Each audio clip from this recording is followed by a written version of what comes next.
12তম বর্ষে পদার্পণ করলো Anandanagar icon English medium school. যায় না, তাকে জিজ্ঞাসা করা হলো অর্ক তুই স্কুলে যাস না কেন রে? বলছে ভালো লাগে না। বলছে কেন? বলে ম্যামেরা ভালোবাসে না। হ্যাঁ, ম্যাম ছিল একদিন বকার জন্য, একদিনের বকার জন্য, আর এখনো 1 মাস হয়ে গেলে স্কুলে যায় না। বলে না ম্যামেরা বকে, যাব না। তারপরে ম্যামকে নিয়ে এলাম, আনার পরে ওই স্যারের বাড়িতে যাওয়া হলো, শিশুটাকে বলা হলো, বলতে প্রাণ দিয়ে বাবা মা ছেড়ে এই শিশুরা আসে শুধু এই ভালোবাসার টানে। আপনারা প্রদ্যুৎ বড়া, এনারা হলেন আমাদের MC member, trust joint secretary, আর শ্যামল সেনাপতি ট্রাস্টি। আমাদের স্কুল পরিচালনা হয় এনাদের নির্দেশে। আর আমি মধু স্যারকে একটু রিকোয়েস্ট করবো আমাদের স্কুল সম্পর্কে কিছু বলার জন্য। বিদ্যানিকেতন তবে খুব বেশি কিছু নেই, আপনাদের সবাইকে অভিনন্দন দিয়ে জানাই। স্কুলে মাত্র কয়েক মাস এসেছি, এখানকার যে ইতিহাস সেটা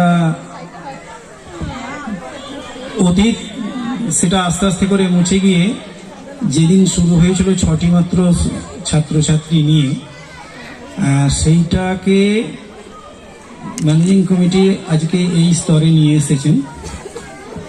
স্কুলের আনুষঙ্গিক সমস্ত সামগ্রিক বিষয়গুলো অনেক ত্রুটি বিচ্ছুতি হয়তো থেকে যাচ্ছে, গার্জেনরাও সেগুলো অনুভব করছেন। সব থেকে ভালো লাগে কি, আমাকে যে সমস্ত চিলড্রেনরা, যে সমস্ত ছাত্রছাত্রীরা এখানে পড়াশোনা করছেন, তাদের মা এবং অভিভাবক বাবা, তারা আমাকে পরামর্শ দেন। আমার এইটা সব থেকে ভালো লাগে। আমি চেষ্টা করি তাদের পরামর্শ মতো সমস্ত আমার মায়েদের নিয়ে, ম্যানেজিং কমিটিকে নিয়ে কিছু উপদেশ দিয়ে স্কুলটাকে চালানো।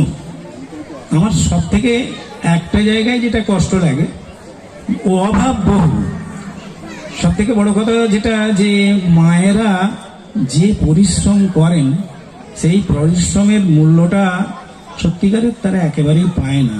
খুব যদি নিখুঁতভাবে ব্যাখ্যা করি, যে তাদের যদি যাদের যাদের বাড়িতে সন্তান সন্ততি আছে, এখানে যারা পড়ান যে সমস্ত মিসেসরা, তাদের সন্তানের মানে 1 মাসের দুধ খরচটাও তারা বোধহয় পান না। সেই জন্যে যেমন চলছে, আপনারা যদি মনে করেন তারা এই অর্থনৈতিক অসচ্ছল অবস্থার মধ্যে দিয়ে যেভাবে চালাচ্ছে, যদি আপনারা মনে করেন যে না স্যার ওটা যেমন আছে ঠিকই আছে, আমরা জানি, কিন্তু স্কুল চলছে স্কুলের মতো, এটা যদি মনে করেন, আমাদের একটা এখানে খাতা আছে, আপনারা আপনাদের অভিমত প্রকাশ করে দিয়ে যাবেন। আর যদি কিছু ত্রুটি হয়, নিশ্চয়ই আমি সবাই তরফ থেকে ক্ষমা চেয়ে নিচ্ছি। সেই ত্রুটিগুলো আমার মাথায় আস্তে আস্তে করে চাপিয়ে দিয়ে যাবেন, আমি চেষ্টা করব সেই ত্রুটিগুলোকে মুক্ত করা।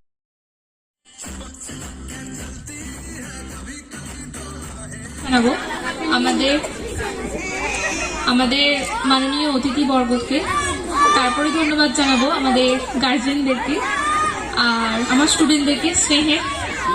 আর লাস্ট আমি ধন্যবাদ জানাবো আমার স্টাফেদেরকে, কারণ তারা এই পুরো জিনিসটা অর্গানাইজ করেছে। আর কিছু বলবার নেই, আমি এটা বলে শেষ করছি। আপনারা খুব ভালো থাকবেন। এতক্ষণ ধৈর্য ধরে বসেছিলেন বলে আমি আপনাদের কাছে খুবই কৃতজ্ঞ।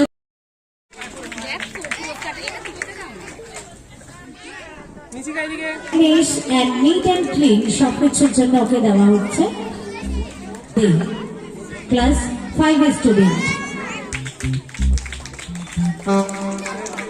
ঈশান্য মালিক, ঠিক আছে।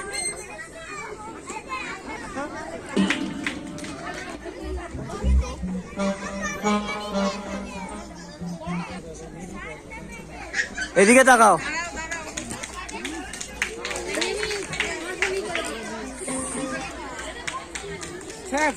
সবাই একটু ক্ল্যাপ করুন।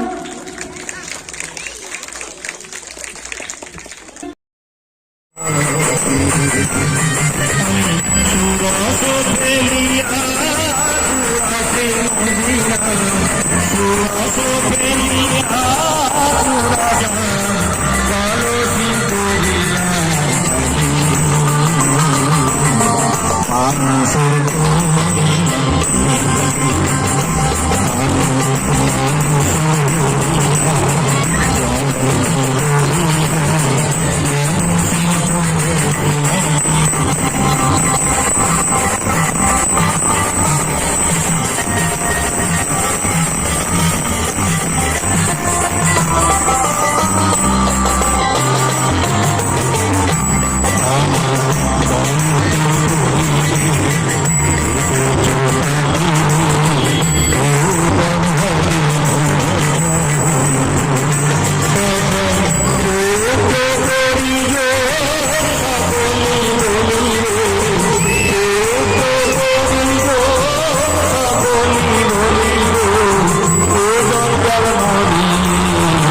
পৃথিবীর ভাষাটাই তো পাল্টে যাচ্ছে এখন আর্টিফিশিয়াল ইন্টেলিজেন্স এবং কম্পিউটারের এত প্রসারিত হওয়ার পর কম্পিউটারের ভাষা, আর্টিফিশিয়াল ইন্টেলিজেন্সের ভাষা, সমস্ত বিশ্বের ভেতরে কমিউনিকেশনের ভাষা আজকে হিসেবে ইংরাজির গুরুত্ব অনেক বেড়ে গেছে।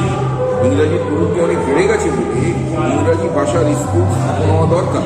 শহরে হয়েছে কিন্তু গ্রামে নেই, এবং গ্রাম থেকে লোকের শহরে গিয়ে শেখাটাও মুশকিল, কাজে গ্রামের লোকরা পিছিয়ে যাচ্ছে। এক্ষেত্রে গ্রাম না থাকলে শহর তৈরি হয়, মানে গ্রাম হচ্ছে বেস। সেই বেসে যদি এইরকম ধরনের ইংরাজি মিডিয়াম স্কুল চালু হয় সেটা খুব ভালো। এটার জন্যে ছাত্র তৈরি হবে, শিক্ষকও তৈরি হবে। ছাত্রদের ভেতরে হীনমন্যতা বোধ, যেটা আমাদের এশিয়ানদের ভেতরে আছে, ভারতীয়দের মধ্যে আছে, আমি ইংরেজি জানি না, সেটা কমে যাবে। স্মার্টনেস তো অনেক বাড়বে নিঃসন্দেহে। আরেকটা কথা যে ইংরাজির পাশাপাশি কিন্তু বাংলা শেখাতে হবে।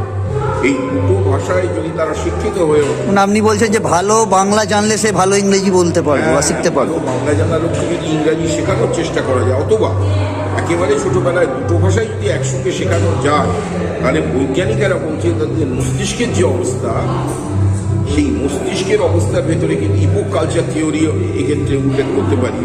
তাহলে দুটো ভাষার ইন্টারাকশনটা খুব ভালো, ফলে তারা দুটো ভাষাই একসঙ্গে শেখে, এবং দুটো ভাষা একসঙ্গে শিখলে তাদের ভিতরে একটা কনফিডেন্স আসে, কমিউনিকেশনের সুবিধা হয়। বাইরের জগতের সঙ্গে তারা ইংরাজিটা জানলে সহজেই কমিউনিকেট করতে পারবে, সে দুর্গম গ্রামে বসে থাকলেও। এবং এটার সঙ্গে একটা সাইকোলজিক্যাল ব্যাপার আছে, সেটা হচ্ছে তাদের মনে এই ধারণাটা আসবে যে আমি একটা বিশ্বের ভাষা শিখেছি, এবং পৃথিবীর যে কোনো লোকের সঙ্গে আমি কম্পিউটারে হোক, ফোনে হোক, ইংরাজি দিয়ে আমি যোগাযোগ করতে পারবো, মানে কমিউনিকেট করতে পারবে। কনফিডেন্সটা আনার জন্য কিন্তু, এবং দক্ষ করে তোলার জন্য কিন্তু গ্রামে গ্রামে একটা দুটো তিনটে মানে ভালো ইংলিশ মিডিয়াম স্কুল চালু করা উচিত। স্যার আপনার নাম? সায়েন্টিফিক শিক্ষা দেবে। স্যার আপনার নাম? আমার নাম অধ্যাপক ডক্টর বিশ্বনাথ মন্ডল। একটা বড় ফ্যামিলি মাইতি পরিবার, একটা বৌদ্ধিষ্ণ পরিবারের একজন মহিলা মানে শিক্ষা হিতৈষী, তার ইচ্ছে ছিল যে বাচ্চা ছেলেদের যাতে খুব সুচারুভাবে তারা লেখাপড়া শিখতে পারে এবং তারা ইংরাজিতে খুব উন্নত হতে পারে, সেই জন্য একটা ইংলিশ মিডিয়াম করার স্কুলের ইচ্ছা তার ছিল। কিন্তু তার সেই ইচ্ছেটা পূরণ হয়নি। পূরণ হওয়ার আগেই তিনি কিন্তু ইহলোক ত্যাগ করেন। পরবর্তী যারা তাদের মানে বংশ পরম্পরায় যিনি বা যারা পরিবারের মেম্বাররা, তারা তার স্মৃতিকে উদ্দেশ্য করে এই স্কুলটা স্থাপন করেছে।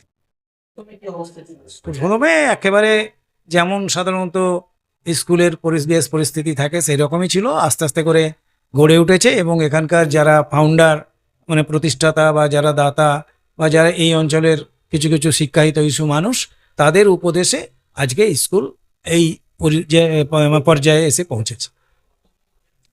বর্তমানে 150 জন টিচার।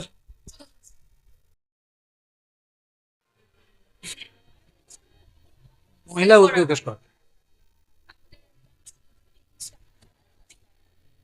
আর আপনার 4-5 জন হচ্ছে আপনার নন টিচিং স্টাফ আছে আন্টি কেয়ারের জন্য, বাচ্চাদের ছোট ছোট বাচ্চা নিয়ে যেহেতু আমাদের এখানে পড়াশোনা শেখানো হয়, একদম ক্লাস পিজি থেকে ক্লাস 8 পর্যন্ত আছে। ওই জন্য আমাদের একটা আন্টি কেয়ার রাখা। আমার নাম হচ্ছে সোনিয়া মাইতি সি। আমার হচ্ছে আমি আইকন ইংলিশ মিডিয়াম স্কুলের প্রিন্সিপাল।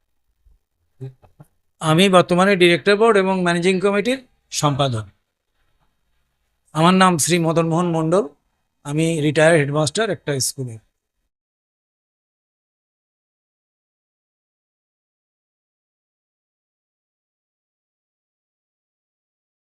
কামারকুন্ডু, হ্যাঁ, এবার ব্যারাকপুর স্টাইল বিরিয়ানি পাওয়া যাচ্ছে হুগলি জেলার সিঙ্গুর ব্লকের কামারকুন্ডুতে। এটাই সেই কামারকুন্ডু স্টেশন যেটার সাথে কানেকশন রয়েছে হাওড়া তারকেশ্বর মেন লাইন ও হাওড়া বর্ধমান কড লাইন এবং শিয়ালদা ডানকুনি রেল লাইনের। আর এই কড লাইনের কামারকুন্ডু স্টেশন থেকে বেরিয়ে অটো স্ট্যান্ড হয়ে ব্রিজের নিচ দিয়ে সিঙ্গুরের দিকে হাঁটলেই তোমরা দেখতে পেয়ে যাবে একদম প্রপার ব্যারাকপুর, একদম সোজা 12 নম্বর রেল গেট, সিঙ্গুরের 12 নম্বর রেল গেট স্টেশন থেকে 2 মিনিটের হাঁটা পথ। আর মেন রোড দিয়ে এলে তো 12 নম্বর রেল গেটের পাশেই, একদম এদিকেও দেখতে পাবে না ওদিকেও দেখতে পাবে না। 12 নম্বর রেল গেটের পাশে মেডিটেক্স হুগলি দুনিয়াটাই চমক।